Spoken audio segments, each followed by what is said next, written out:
Isinusulong ng Department of Information and Communications Technology, DICT, ang kanilang mga naging programa noong nakaraang taon at mga plano ngayong 2025.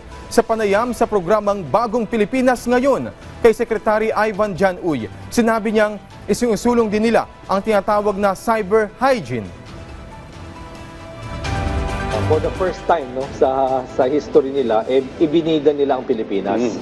At pinakita nila sa buong mundo na ano ang ginagawa ng Pilipinas na tama, na kailangan nagiging role model ngayon ng ibang bansa sa pagtalakay nitong cybersecurity at cybercrime.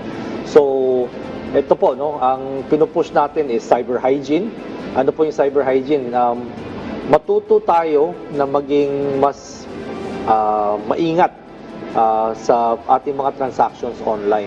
Anong edad po kailangan matuto ng cyber hygiene? Ang in-explain ko doon, oras na ang isang bata may mobile phone, nakagamit ng mobile phone, nakakonect na ng internet, dapat yung edad na yan, kailangan maturuan na ng cyber hygiene. Dahil ang cyber hygiene, hindi po ito technical skill. This is a life skill. This is like teaching your children that they need to wash their hands before they eat.